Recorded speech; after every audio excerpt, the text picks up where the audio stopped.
ವೇದಿಕೆ ಮೇಲೆ ಉಪಸ್ಥಿತರಿರುವ ಮಾಜಿ ಲೋಕಸಭಾ ಸದಸ್ಯ, ಮಾಜಿ ಸಮಾಜ ಕಲ್ಯಾಣ ಸಚಿವರವರೇ, ಸೋಮಶೇಖರ್ ಅವರೇ, ಹಾಗೂ ಎಲ್ಲ ಮುಖಂಡರೇ, ಶಾಸಕರೇ, ನರೇಂದ್ರ ಸ್ವಾಮಿ ಅವರೇ, ಮಾಧ್ಯಮ ಮಿತ್ರರೇ, ಬಾಬಾ ಸಾಹೇಬ್ ಅಂಬೇಡ್ಕರ್ ಅವರು ಕೊಟ್ಟಿರುವಂಥ ಸಂವಿಧಾನ ಕೇವಲ ಒಂದು ವರ್ಗ, ಒಂದು ಜಾತಿಗೆ ಸಂಬಂಧಪಟ್ಟಿದ್ದಲ್ಲ. ಸಂವಿಧಾನಬದ್ಧವಾಗಿ 140 ಕೋಟಿ ಜನ ಕಟ್ಟಕಡೆ ಪ್ರಜೆಗೆ ಒಂದು ನ್ಯಾಯ ಕೊಡುವಂಥದ್ದು. ಗಾಂಧೀಜಿಯವರು ಸ್ವಾತಂತ್ರ್ಯ ಪೂರ್ವ ಮತ್ತು ಸ್ವಾತಂತ್ರ್ಯ ನಂತರ ಹೇಳೋ ಮಾತು ಒಂದೇ. ಯಾಕೆ ಸ್ವಾತಂತ್ರ್ಯವನ್ನು ಈ ದೇಶಕ್ಕೆ ಪಡೀತಾ ಇದ್ದೀವಿ ಅಂದರೆ, ಈ ರಾಷ್ಟ್ರದ ಕಟ್ಟಕಡೆ ವ್ಯಕ್ತಿಗೆ ಸಾಮಾಜಿಕ, ಶೈಕ್ಷಣಿಕ, ಆರ್ಥಿಕ ಸಮಾನತೆಯನ್ನು ಕೊಡೋದು ಇದರ. ಪಂಡಿತ್ ಜವಾಹರ್ಲಾಲ್ ನೆಹರು ಅವರು ಮಹಾತ್ಮ ಗಾಂಧೀಜಿ ಜೊತೆಯಲ್ಲಿ ಚರ್ಚೆ ಮಾಡಿ ಬಾಬಾ ಸಾಹೇಬ್ ಅಂಬೇಡ್ಕರ್ ಅವರನ್ನ ಈ ಒಂದು ಅಧ್ಯಕ್ಷರನ್ನು ಮಾಡಿ ಡ್ರಾಫ್ಟ್ ಕಮಿಟಿಗೆ ಕಾನೂನು ಸಚಿವರಾಗಿ ಕೂಡ ಇರ್ತಾರೆ. ಇದರ ಮೂಲ ಉದ್ದೇಶ ಇವರ ಹೋರಾಟವನ್ನು ಪಂಡಿತ್ ಜವಾಹರ್ಲಾಲ್ ನೆಹರು, ಮಹಾತ್ಮ ಗಾಂಧೀಜಿಯವರು ನೇರವಾಗಿ ಹತ್ತಿರದಿಂದ ಕಂಡಿದ್ದರು. ಈ ವ್ಯಕ್ತಿ ಸಮಾಜದಲ್ಲಿ ಸಮಾನತೆಯಾದಂಥ ಒಂದು ಸಂವಿಧಾನವನ್ನು ರಚನೆ ಮಾಡುವಂಥ ಶಕ್ತಿ ಇದೆ. ಅತ್ಯಂತ ಪರಿಣಿತ ವಿದ್ಯಾವಂತನಾಗಿ ಕಲಿತು, ಹೊರದೇಶಗಳಲ್ಲಿ ಕಲಿತು ಎಲ್ಲ ಶಕ್ತಿ ಇದೆ, ಇದು ಮಾಡಬಲ್ಲರು ಅಂತ ಒಂದು ಚಿಂತನೆಯನ್ನು ಮಾಡಿ ಇವರನ್ನು ಇದಕ್ಕೆ ಆಯ್ಕೆ ಮಾಡಿದ ಪರಿಣಾಮ ಜಗತ್ತಿನಲ್ಲಿ ಅತಿ ಶ್ರೇಷ್ಠವಾದ ಸಂವಿಧಾನವನ್ನು ಕೊಡಲಿಕ್ಕೆ ಒಂದು ಅವಕಾಶ ಆಯಿತು. ಅದಕ್ಕೆ ಯಾವುದೇ ಒಂದು ರಾಷ್ಟ್ರದಲ್ಲಿ ಇಂಥ ಒಂದು ಸಂವಿಧಾನ ಇಲ್ಲ, ಅಂತಹ ಪವಿತ್ರವಾದ ಸಂವಿಧಾನವನ್ನು ಈ ರಾಷ್ಟ್ರಕ್ಕೆ ಕೊಟ್ಟಿದ್ದಾರೆ. ಕರ್ನಾಟಕ ರಾಜ್ಯ ಈ ಸಂವಿಧಾನವನ್ನು ಚಾಚೂ ತಪ್ಪದೆ ಸಂವಿಧಾನ ಚೌಕಟ್ಟಿನಲ್ಲಿ ಅಳವಡಿಸಿರುವ ಸೌಲಭ್ಯಗಳನ್ನು ಕೊಡೋದರಲ್ಲಿ ಆಂಧ್ರ ಪ್ರದೇಶ ಬಿಟ್ಟರೆ ಎರಡನೇದು ಕರ್ನಾಟಕ ರಾಜ್ಯ. ಅದರಲ್ಲಿ ಸನ್ಮಾನ್ಯ ಮುಖ್ಯಮಂತ್ರಿಗಳಾದಂಥ ಸಿದ್ದರಾಮಯ್ಯನವರ ಪಾತ್ರ ಮಹತ್ತರವಾಗಿದೆ. ಅವರು ಮಾಡಿದಂಥ ಕಾರ್ಯಕ್ರಮಗಳನ್ನು ಈಗಾಗಲೇ ಅಧ್ಯಕ್ಷರು ಕೂಡ ಹೇಳಿದರು. 24.1% ಕೊಡೋದಾಗಲಿ, ಕಾಂಟ್ರಾಕ್ಟರ್ಗೆ ಕಾಂಟ್ರಾಕ್ಟ್ ಕೊಡುವ ವ್ಯವಸ್ಥೆಗಳಾಗಲಿ, ಇವೆಲ್ಲ ಒಂದಲ್ಲ ಸಾಕಷ್ಟು ಕೆಲಸಗಳನ್ನು ಮಾಡಿದ್ದಾರೆ. ಆಂಜನೇಯನವರು ಮಂತ್ರಿಗಳಾಗಿದ್ದಂಥ ಕಾಲದಲ್ಲಿ ಶುರುವಾಯಿತು.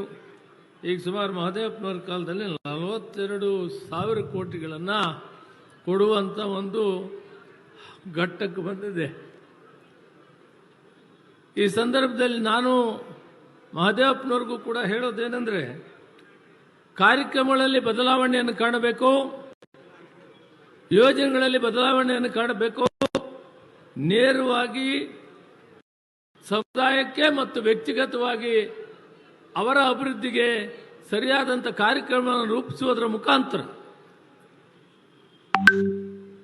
ಅಂಬೇಡ್ಕರ್ ನಿಗಮ ಆಗಲಿ, ಆದಿಜಂಬವ ನಿಗಮ ಆಗಲಿ, ಬೋವಿ ಸಮಾಜದಾಗಲಿ, ಲಂಬಾಣಿ ಸಮಾಜದಾಗಲಿ, ಕೊರ್ಮಾ ಕುರ್ಚದಾಗಲಿ, ಯಾವುದೇ ಆಗಲಿ, ಆ ಜನಸಂಖ್ಯೆ ಆಧಾರವಾಗಿ ಹಣವನ್ನು ನೇರವಾಗಿ ಅವರು ಕೊಟ್ಟು ಆ ಸಮುದಾಯದ ಜನಗಳ ಅಭಿವೃದ್ಧಿಗೆ ಹೊಸ ಕಾರ್ಯಕ್ರಮಗಳನ್ನು ರೂಪಿಸೋದ್ರ ಮುಖಾಂತರ ಈಗಿರೋದ್ರಲ್ಲಿ ಬದಲಾವಣೆ ತರಲೇಬೇಕು.